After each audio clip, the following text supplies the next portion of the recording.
This is our presentation on alternative placement for juvenile offenders, results from the evaluation of the Nakamis Challenge Program. It's written by Elizabeth Piper Deschenes and Peter W. Greenwood. Presentation is by Julio Flores and Paul Kalau. The first question is, what three goals was the evaluation of the Nakamis program designed to measure, and what other objectives existed for the evaluation? The three goals were: number one, increasing youth participation in school and legitimate employment and improving the functioning of youth families. Number two, suppressing and detecting criminal activity and drug use while the youths are in the community under intense supervision and the comparison youths are still in residential placement. Number three, reducing the use level of criminal activity and drug use after they had completed the program. In addition, the study examined changes in specific program components, including cognitive skill development and coping skills. A second objective of the evaluation was to determine for what type of use this integrated correctional program strategy was most effective. Why did the authors use survival analysis and what did it show? Survival analysis marks a starting event and a terminal event for each individual. For the current study, the starting point was a date of release to the community from the residential program or a date a youth went AWOL, absent without leave, from the residential program. Using the official record information and calendar dates mentioned above, we were able to calculate the number of days until failure, rearrest, or the end of the follow-up period at 24 months.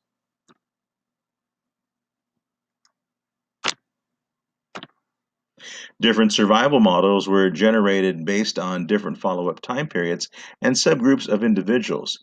24 youths, there were 5 in the experimental group, and 19 in the comparison group were excluded from the survival analysis because they had not been released from residential placement during the 24-month time frame and thus were not at risk to reoffend. For the first model, a time period of 180 days from release to the community from residential placement. This was the shortest follow-up period that would allow sufficient time to measure rearrest. It maximized the compatibility of the Nakamis and comparison groups or terms of time at risk and increased the number of subjects.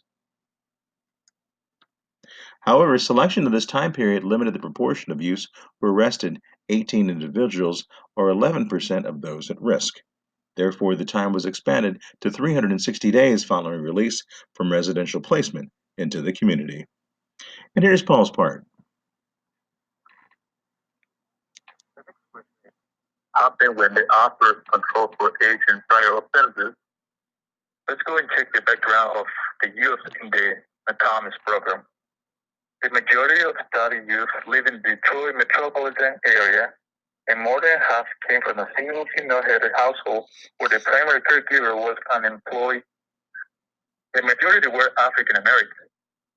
On average age, this youth has been arrested about 3 times prior to the study.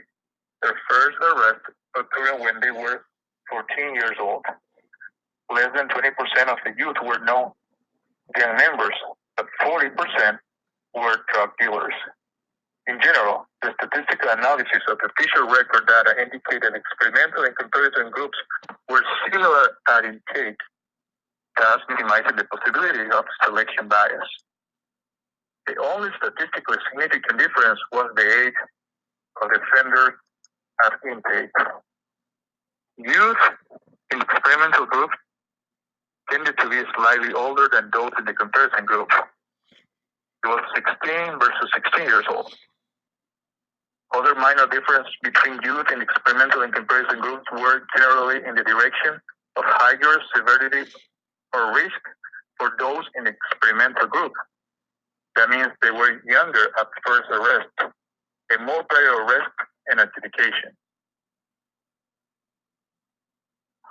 When the covariates of age at placement and number of priors were entered into the survival models, there was no significant impact on the time to first arrest during the first 118 days. But during the 360-day time period, the covariate of number of prior arrests was significant. It means that those with fewer prior arrests had a longer time to failure, that means rearrest, than those with many prior arrests. What were the cost savings for Nakamis? What counterbalanced those savings? On average, a youth placed an Nakamis who participated in the study cost the juvenile system approximately $60,500 for the 2-year period.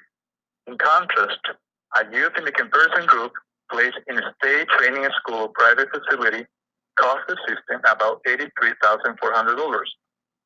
The cost saving of $10,000 per year can be attributed to the shorter time in custody. However, the correctional savings were counterbalanced by the risk of increased crime in the community. Finally, some of the conclusions are the following. Just 40% of the NACAMIS program were able to complete a 12-month program, compared to the 84% of the comparison group. 60% of the NACAMIS program were transferred or placed in other programs.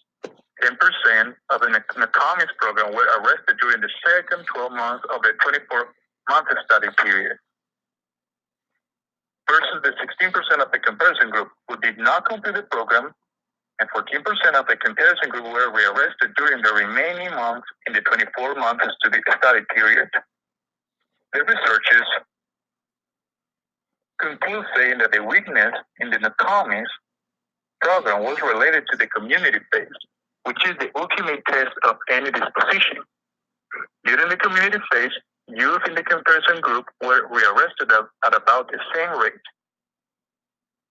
Regardless of the intervention, youth who were released back into the same environment faced the same difficulties readjusting to the community setting without relapse. Some of the recommendations from the researchers were the importance of strengthening the community phase and having a special focus on substance abuse. Another recommendation is improving the family functioning and finally targeting the younger juveniles. And this is the end of our presentation.